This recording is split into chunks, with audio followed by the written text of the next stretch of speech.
Hi guys, this is the 90-90 position. It is an awesome exercise that helps to improve your hip rotation. Your hips are ball and socket joints and they love to rotate. We're going to go through some wiggle points as well to make this exercise more challenging, and we're also going to go through regressions if you find that you can't do it at all. So let's go through what we're looking for with the exercise.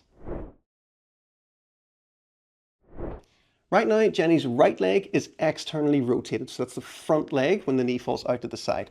Her back leg or left leg is internally rotated, that's when the leg is rotated inwards. We want to test this on both sides, and what we want to see is, can Jenni sit up relatively upright in this position and point her finger towards the front knee, so this tests external rotation, and then turn her body and point towards the back knee, and that tests the internal rotation. If her external rotation was really limited, you would find the knee up floating like this, and she wouldn't be able to get it down towards the floor, or she wouldn't be able to sit upright at all.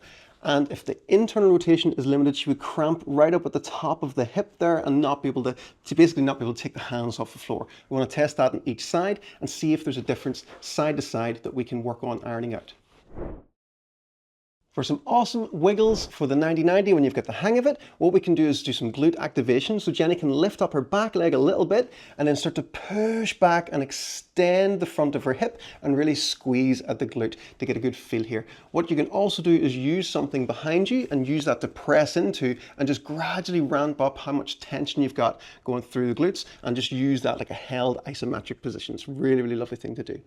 You can also work on switching side to side without using the hands. This is a really good way to activate all the muscles of the hip and get that lovely rotation as you swap from side to side.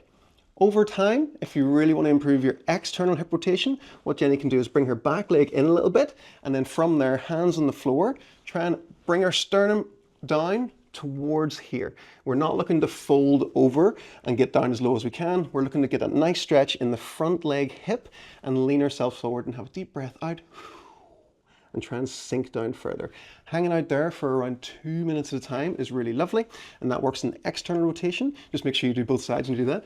And the internal rotation, what we can do is pull the front leg in and make sure we've got that nice right angle with the back hip, and then Jenni can try and sit up as tall as she can and try and lean herself towards that side. You will not get as far and it won't feel as nice as stretching the external. That's totally normal, but it's a really lovely way to really work on that flexibility further. If you find the 90-90 really challenging, one of the ways to make it easier is to bring the feet in towards your body. That's going to help you be able to sit more upright and get some time in that position with some nice wiggling around and nice deep breathing. You'll find you're able to expand that. Again, make sure to do both sides. Also make sure to use your hands to help assist you. So by leaning back a little bit, you can get more wiggles in and work on those little switches, but in an assisted way, just to get more time in that position. If you really need to, you can also combine the shin box and the hands as well to make it even easier. If you even struggle with leaning back with the hands, you can lie all the way down on the floor or even in bed and just work on that external and internal hip position, changing side to side. On the edge of a chair, you can work on those external and internal positions. You can even do this while you're waiting for a bus. If you find that you feel like you're going to fall over when you sit up on the 90-90, using your sofa to help prop you up is a really nice thing to do.